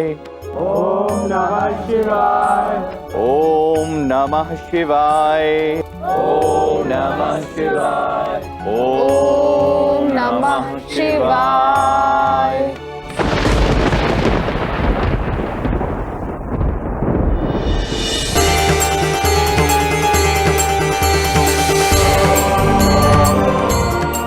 लगता है ईश्वर ने हमारी प्रार्थना सुन ली है। आकाश में मेघ आ गए।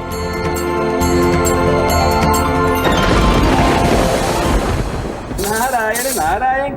आइए आइए पवन देव। परमपिता ब्रह्मदेव को मेरा नमन। प्रणाम नारद मुनि। प्रणाम। नारायण नारायण। परमपिता आज्ञा दे, आपने किस हेतु मेरा स्मरण किया है? पृथ्वी के गोकुल गांव में इस वेग से चलिए कि जल से भरे हुए मेघ वहां से पुनः लौट आए। गोकुल गांव में वर्षा नहीं होनी चाहिए। नारायण नारायण। अब सबको ज्ञात होगा परम पिता का सामर्थ्य। परमपिता आपकी इच्छा की पूर्ति होगी। आज्ञा दे। नारायण नारायण।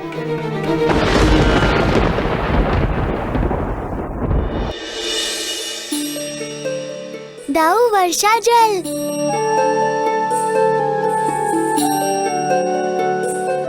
कान्हा, वर्षा प्रारंभ हो गई। बाबा वर्षा जल।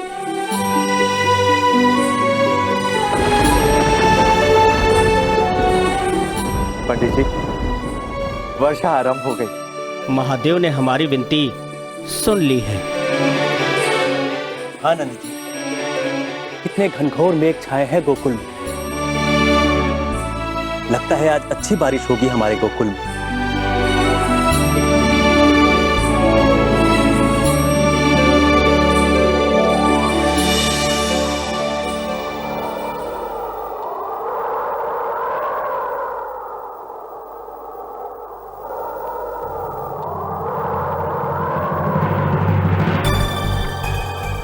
ये क्या अकस्मात इतनी तीव्र पवन?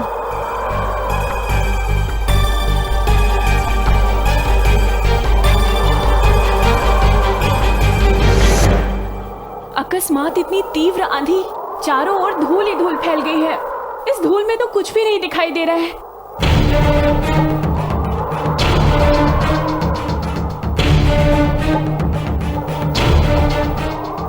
इतनी धूल कहां से आ रही है? कुछ दिखाई नहीं दे रहा है। मैं सभी गोकुल वासियों से निवेदन करता हूँ कि वे यथास्थान बैठकर पूजा को संपन्न कराएं, अन्यथा पूजा में व्यवधान आएगा। ईश्वर सब ठीक कर देंगे। आप बैठ जाइए।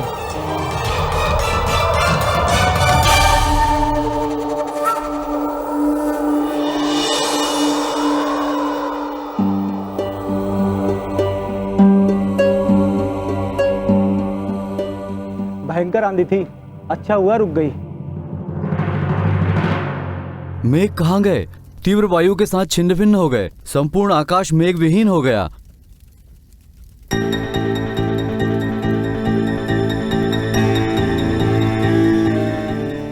ये तो बड़ी विचित्र घटना है। लगता है किसी कारणवश हुआ है पंडित जी। हाँ, अकस्मात इस घटना का घटित होना बताता है ये किसी कोप के कारण हुआ है। और मुझे लगता है कि हमें किसी ऐसी बात से अप्रभावित होकर पूजा को संपन्न कराना चाहिए।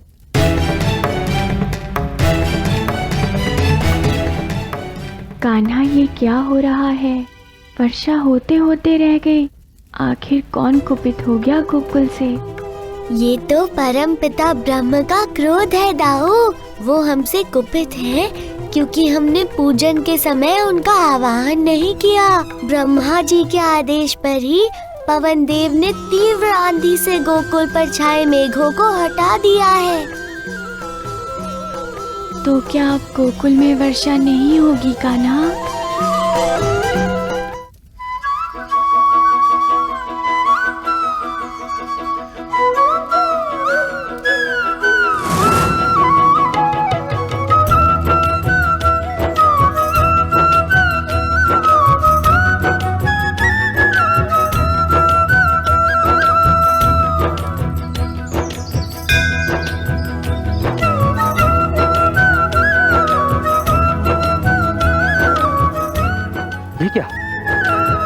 ये गोकुल के आकाश पर बादल कहां से छाने लगे?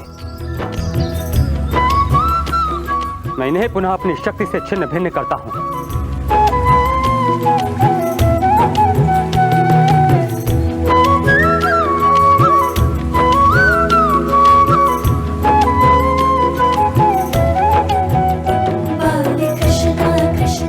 ये कौन है जो मेरे कार्य में इस प्रकार बाधक बन रहा है? कौन है जो मेरे सामर्थ्य को ललकार रहा है? इतनी तीव्र वेग होने के कारण भी मेरी शक्ति का कोई प्रभाव नहीं हो रहा है। ये बादल पुनः गोकुल के आकाश पर छाए जा रहे हैं।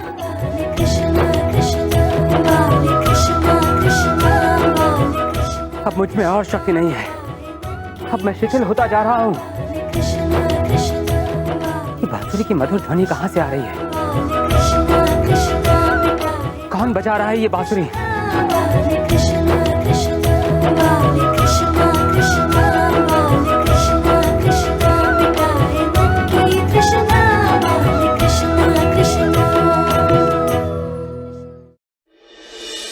क्षमा करे परमपिता, मैं आपके आदेश का पालन करने में असमर्थ रहा। किंतु परमपिता, वो बालक अत्यंत ही मायावी है। परमपिता, मैंने अनेकों प्रयत्न किए, किंतु उस बालक ने अपनी माया के द्वारा गोकुल के आकाश से मेघों को हटने ही नहीं दिया।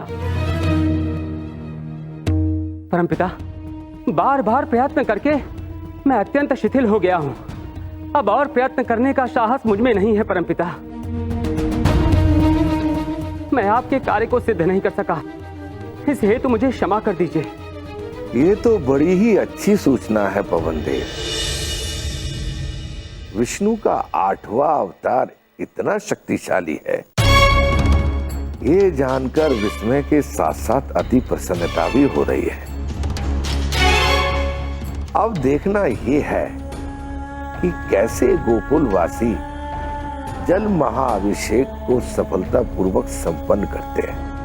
नारायण नारायण।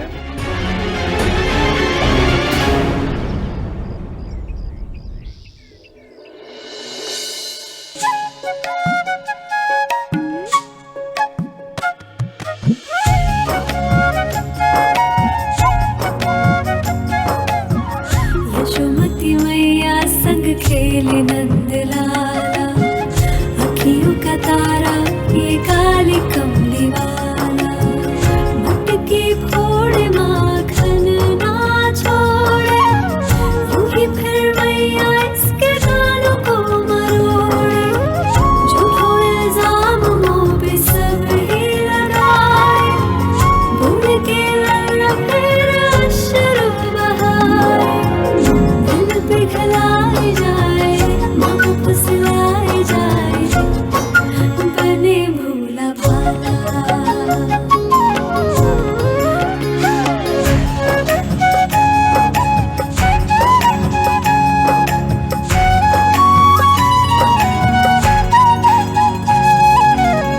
दूर दूर भागे कान्हा हाथ नहीं आए, मैया को ये दिन रात सताए, थक कर चूर हुई यशोदा पुकारे, कान्हा टुकर टुकर मैया को निहारे, गोद में आए दौड़ के, गोद में आए दौड़ के, हट अपनी वो छोड़ के, मैया का दुलारा, मैया का दुलारा।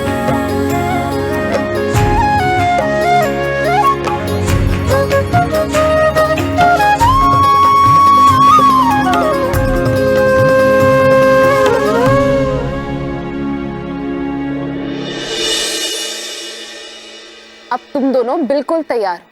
सुनो, ज्यादा धूल मिट्टी में खेलना मत, और हाँ, उठ डंडा तो बिल्कुल मत करना। दोनों बहुत नटखट हो गए। यशोदा, घर में रखा सारा जल जम चुका है। जल जम गया? ये आप क्या कह रही हैं जीजी? हमारे गोकुल में तो जल जमता ही नहीं। मुझे कुछ समझ में नहीं आ रहा। ये तो मुझे भी समझ में नहीं आ रहा यशोदा, कि जल रखे रखे हिम के भांति ठोस कैसे हो गया। मैंने हिम से जमे हुए जल के एक पात्र को चूल्हे पर भी रखा, किंतु अग्नि का भी उस पर कोई प्रभाव नहीं पड़ा।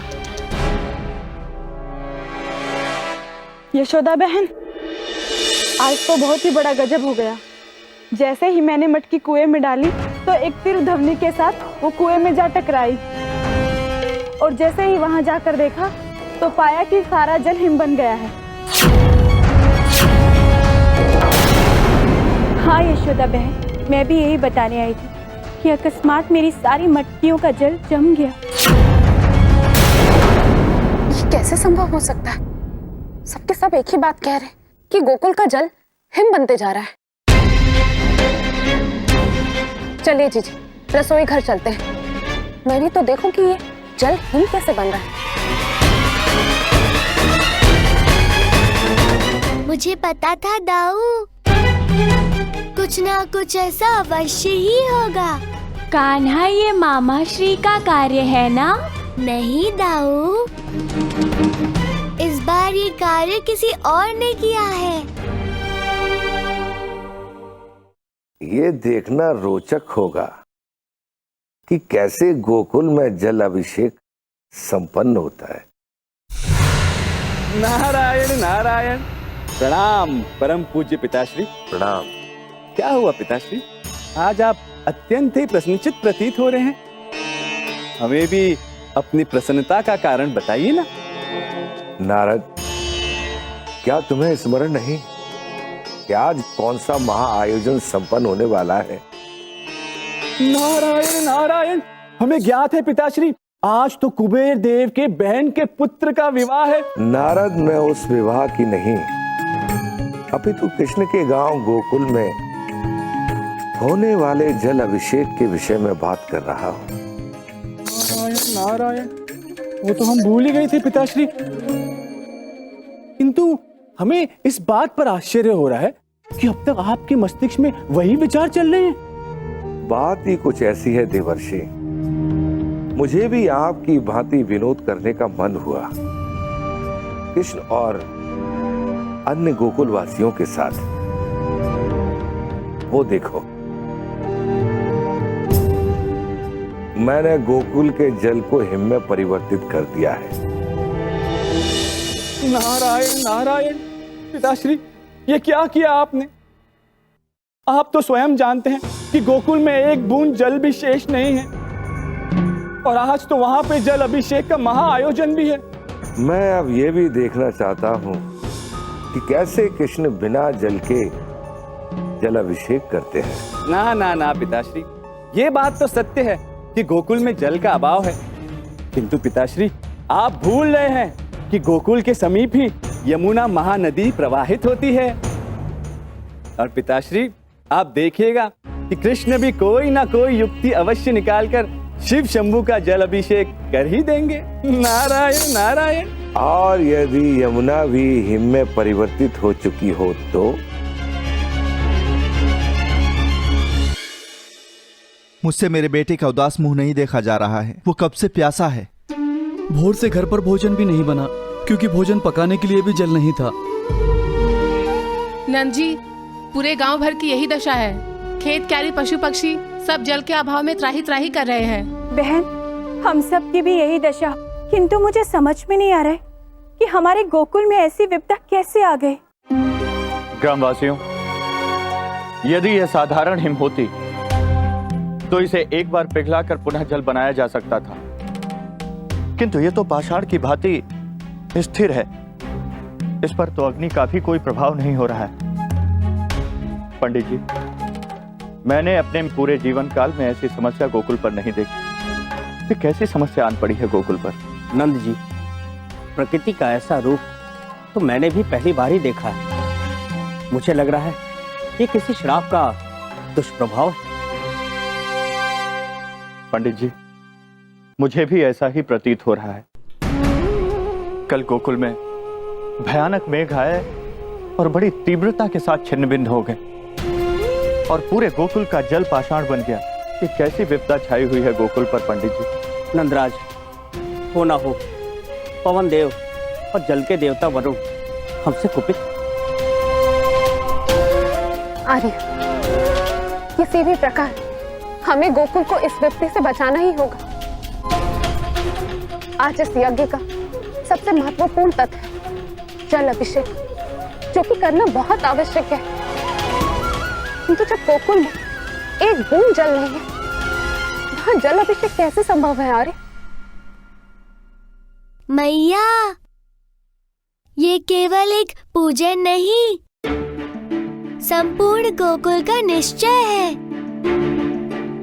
और मनुष्य हृदय से एक बार निश्चय कर ले तो असंभव भी संभव हो जाता है। चिंता मत कीजिए, गोकुल में जल भी होगा और जलाभिषेक भी।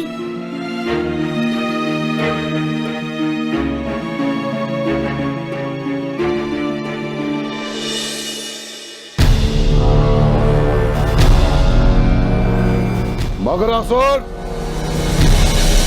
आओ तुम।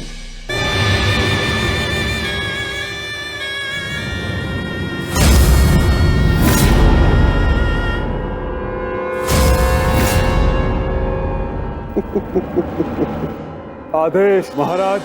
जाओ और यमुना नदी में विहार करो और मेरे उस काल का अंत करो।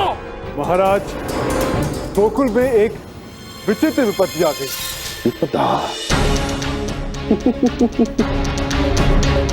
तुमसे बड़ी और भयंकर विपदा और क्या आ सकती है गोकुल पर? महाराज, गोकुल का सारा जल हिम बन चुका है, जो किसी भी प्रकार में पिघलने का नाम ही नहीं ले रहा है। गोकुल के वासी बूंद बूंद के लिए व्याकुल हो गए। क्या? इस दशा में मैं गोकुल में कैसे जा सकता हूं महाराज?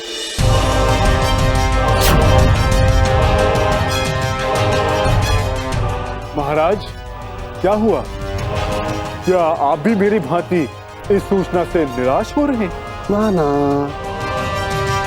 ना मगरासुर, मैं तो अत्यंत प्रसन्न हुआ हूँ कि मेरी भांति ऐसा गोकुल का कौन शत्रु आ गया है जो मेरा कार्य कर रहा है। और कहते हैं ना कि शत्रु का शत्रु मित्र होता है, और देखो ना मेरा ये मित्र मुझे कितना लाभ दे रहा है। अब तुम्हें गोकुल जाने की कोई आवश्यकता नहीं है, कोई आवश्यकता नहीं, क्योंकि मेरा यही मित्र मेरा कार्य कर रहा है। बस कुछ भी हो जाए मगर असुर गोकुलवासी गोकुल की सीमा के बाहर नहीं जाने चाहिए। लेकिन मैं तो यही चाहता हूं ना कि गोकुलवासी प्यास से मर जाए और उसके पश्चात मेरा काल भी मर जाए। क्या कहा था उस वसुदेव ने? हाँ, स्मरण आया मुझे कि 2 माँ मिलाकर एक मामा बनता है और ये मामा अपने भांजे की हत्या चाहता है। और देखना, इस बार अपने भांजे की हत्या का पाप मेरे सर नहीं चढ़ेगा।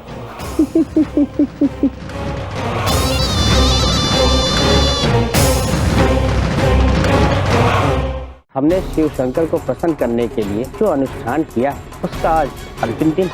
यदि वो अनुष्ठान पूरा नहीं हुआ तो शिव शंकर गोकुल से कुपित हो सकते हैं। किंतु पंडित जी, बिना जल के अनुष्ठान कैसे पूर्ण होगा? अरे कहीं ऐसा ना कि इन सभी बाधाओं के कारण हमें हमारा गोकुल ही छोड़ना पड़े।